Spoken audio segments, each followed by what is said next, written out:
On today's Locked On Jayhawks, we preview Kansas's second to last home game, taking on the West Virginia Mountaineers. Pretty big one for KU, not necessarily the big top 25 showdown, but trying to lock up the Big 12. Got to take care of business at home. You are Locked On Jayhawks, your daily podcast on the Kansas Jayhawks, part of the Locked On Podcast Network, your team every day.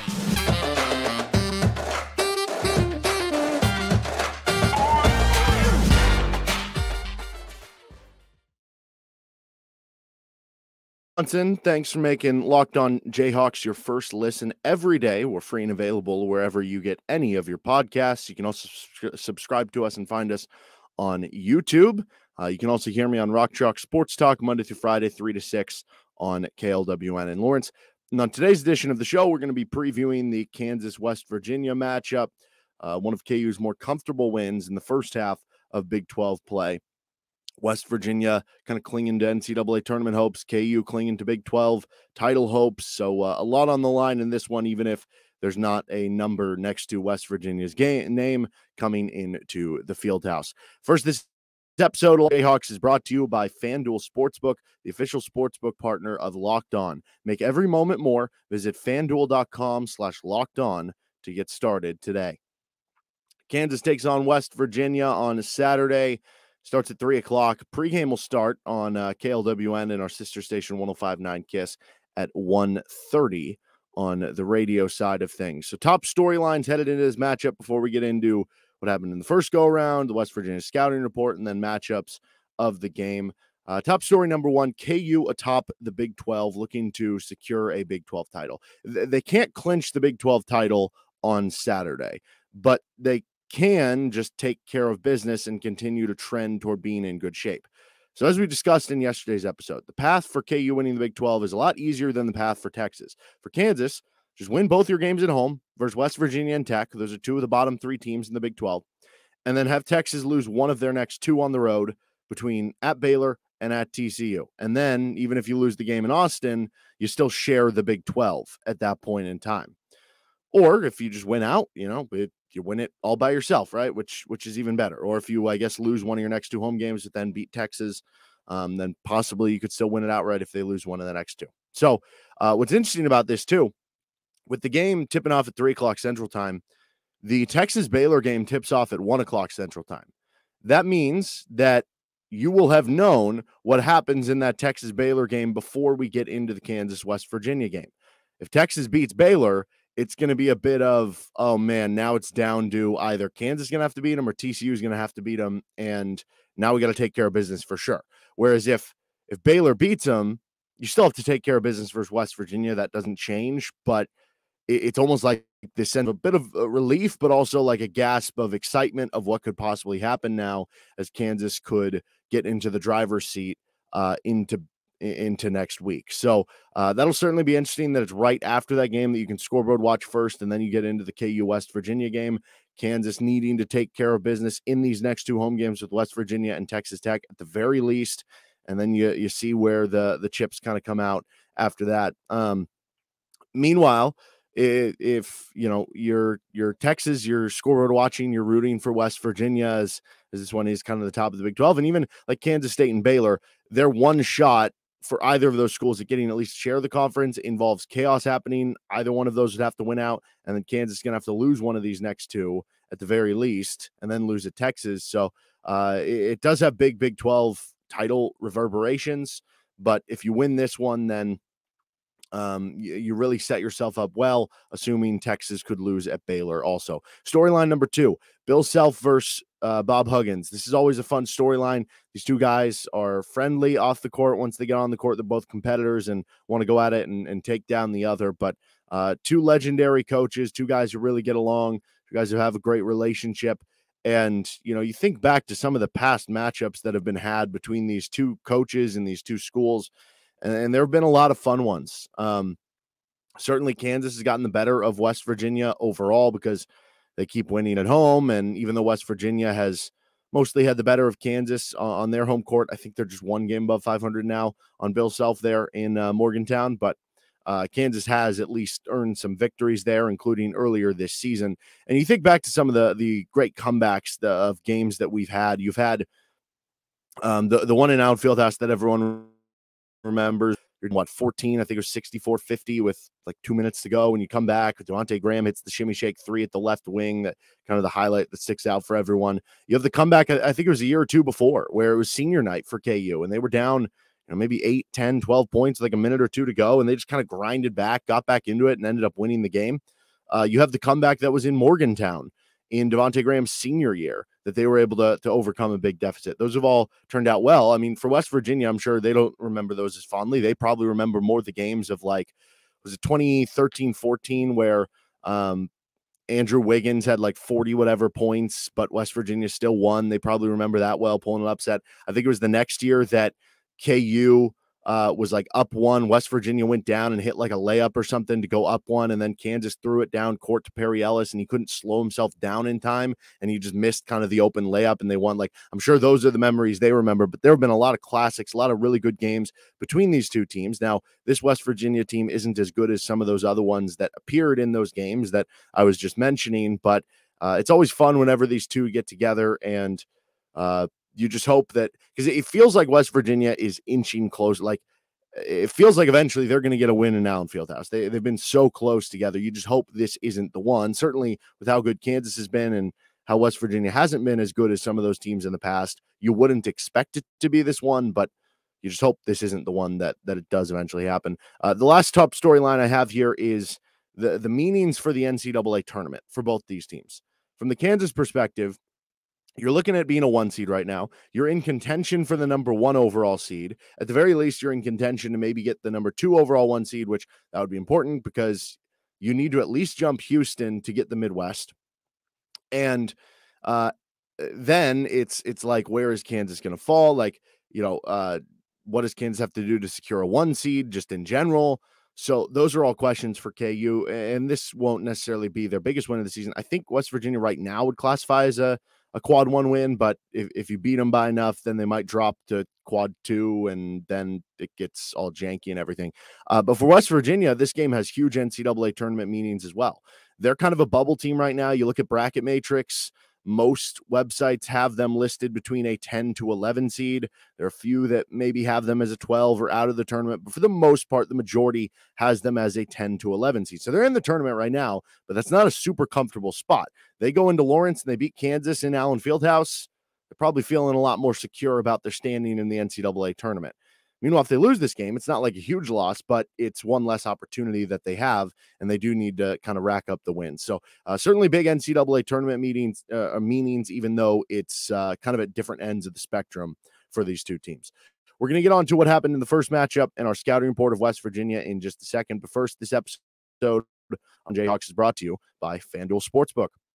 The midway point of the NBA season is here, and now is the perfect time to download FanDuel, America's #1 sportsbook, because new customers get a no-sweat first bet up to $1,000. That's bonus bets back if your first bet doesn't win. Just download the FanDuel Sportsbook app. It's safe, secure, and super easy to use. Then you can bet on anything from the money line to point spreads, threes drained. I love it. They always put up boosts on FanDuel that I love to take. You got to take the, positive extra points that you're kind of getting there. The game line and player props haven't come out as of yet for the KU West Virginia game. You can bet on those as well with the player props. It was a balanced scoring effort last time KU played West Virginia. All 5 starters were in double figures, so maybe it doesn't give you away one guy that has like a matchup nightmare on the other team. But I'm just expecting KJ Adams to bounce back after having a tough game last game against TCU. So we'll go with KJ Adams over points. You can bet on that on FanDuel. I bet you it'll be around 10.5, 11.5, somewhere in that range. FanDuel even lets you combine your bets for a chance at a bigger payout with same-game parlays. You can do that. Don't miss your chance to get a no-sweat first bet up to $1,000 in bonus bets when you go to FanDuel.com/lockedon. That's FanDuel.com/lockedon to learn more. Make every moment more with FanDuel, an official sports betting partner of the NBA. So what happened in the first matchup? Kansas won at West Virginia 76-62. And it was a game that KU started well. West Virginia had a bit of a run. They tightened it up toward half. KU made a last-second play at the end of half. I think they got fouled and hit a couple free throws to help extend it a little bit more so that they ended up leading 42-35 at half. But it could have been a 2-possession game at half very easily. And then Kansas came out in the second half, and the first 10 minutes, they held West Virginia to just 8 points in the second half, expanded their lead, and they ended up winning by 14, able to coast the finish line. And that was amid the first half of the season when Kansas wasn't playing as well. They were having to have a lot of these comebacks. Now they're just a better team. The bench is a little bit better. Just overall, they're clicking a lot more.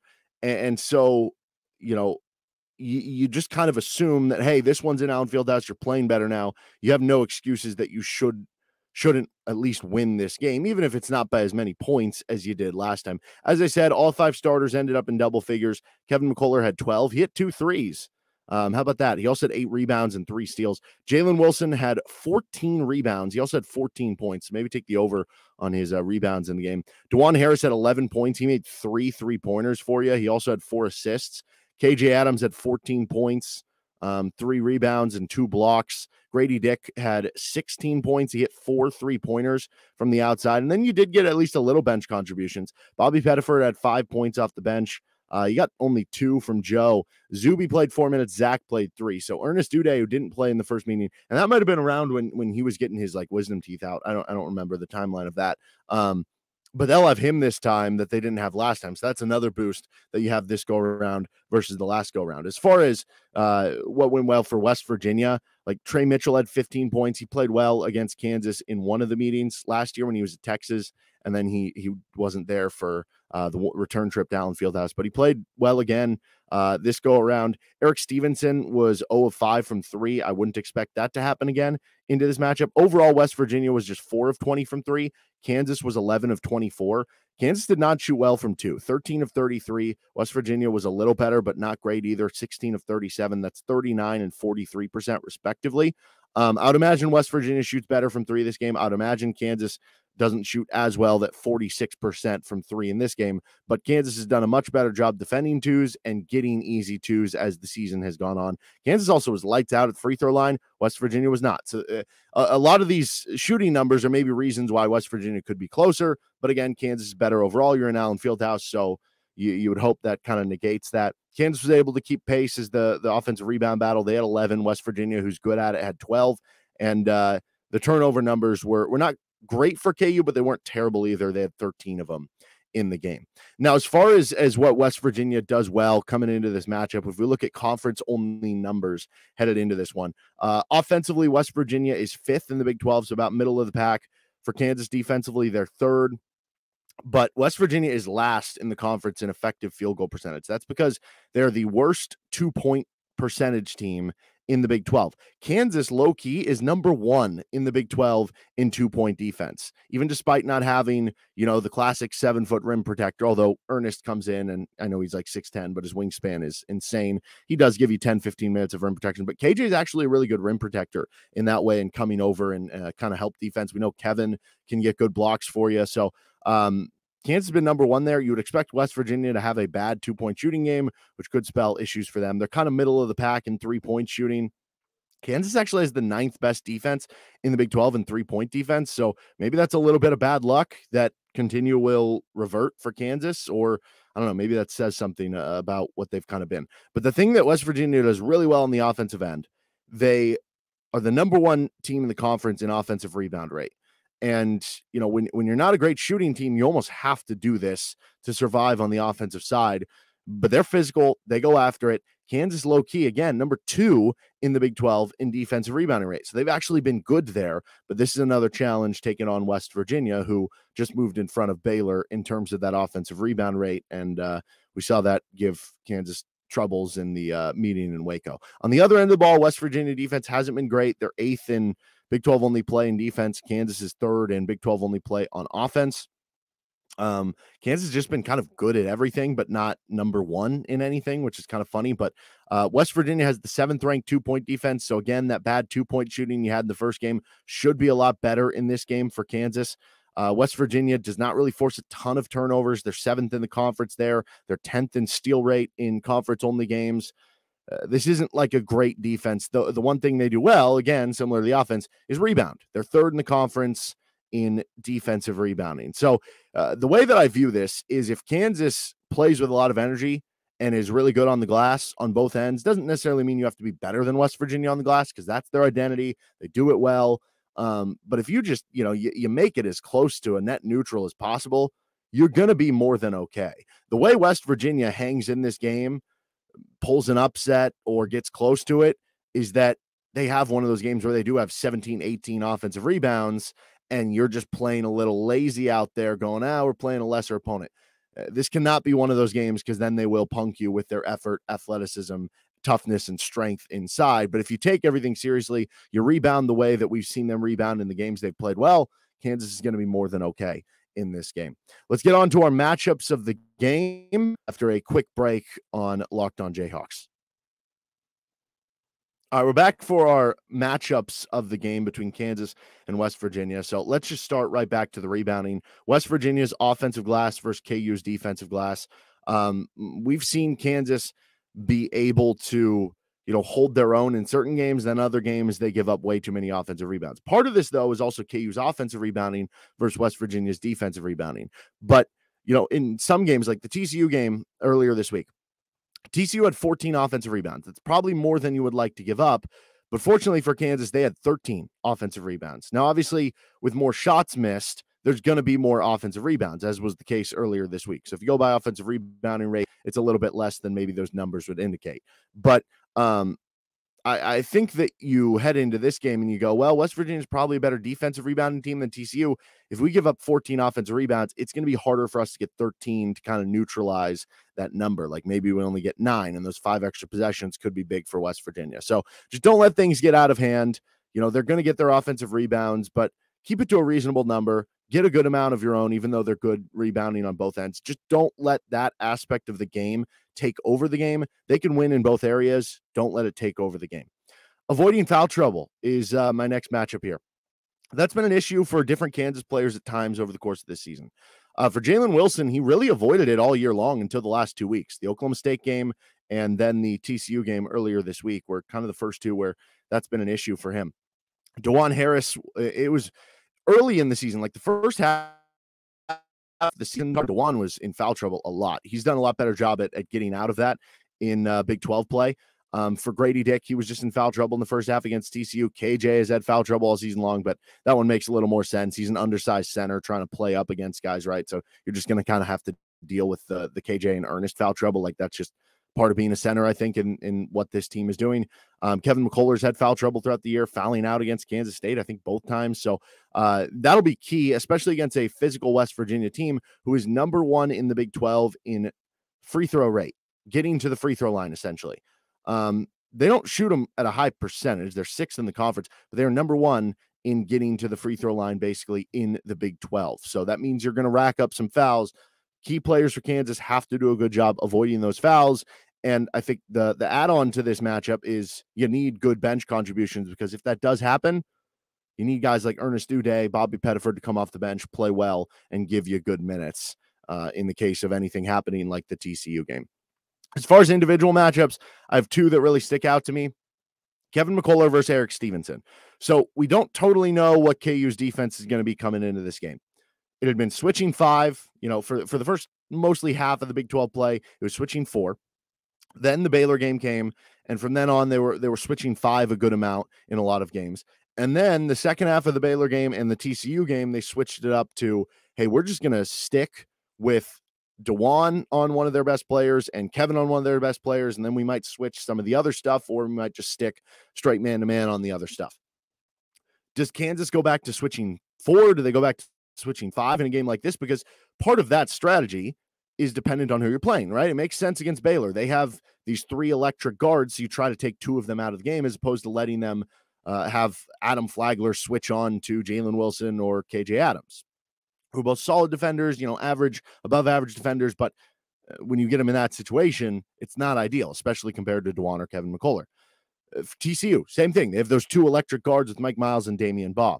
Well, with West Virginia, Joe Toussaint is he's a solid point guard. He's kind of a game manager, good defender, sets people up, kind of similar to like a light version of DeJuan Harris. Like he's not as effective as DeJuan Harris, but kind of the same idea there.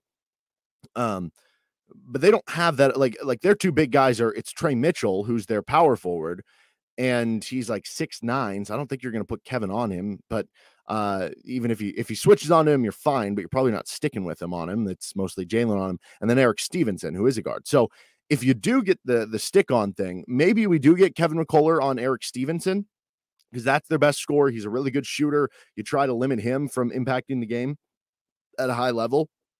But if not, it's just going to be switching, and we'll see. But again, he was 0 for 5 from 3 in the first game. He's a really good shooter. You expect that to improve in game number 2. The other player matchup here is Jalen Wilson versus Trey Mitchell. And again, we don't know how everything's going to defend out, but those are the two guys lined up at kind of the 4 positions against each other. Mitchell was really good in the first meeting for West Virginia. Jalen Wilson had those 14 rebounds in the first meeting, but it also wasn't a really efficient scoring game for Jalen. And I think what we maybe found out a little bit is the teams who have good size and strength, because Jalen is so good at playing bully ball. And if he's on a similar size guy or slightly smaller wing, he's just going to bully him to the rim and hit like a layup over him or be able to bury him in the post. When you're playing a team like West Virginia, who has Trey Mitchell, who's got a little more length than Jalen Wilson, and then even if he gets by him, you have Jimmy Bell, who's like this 280-pound center clogging up the middle, you can't really play bully ball. And that's like, you go back to the Tennessee game, he struggled. That's a big physical team, right? Those are the teams where Jalen more so struggles against. Obviously, if you're hitting threes from the outside, which that has been inconsistent for Jalen this season, but it's still been an improvement from last year, then it's not going to matter. But that'll be a really fun matchup to see who can kind of win out there.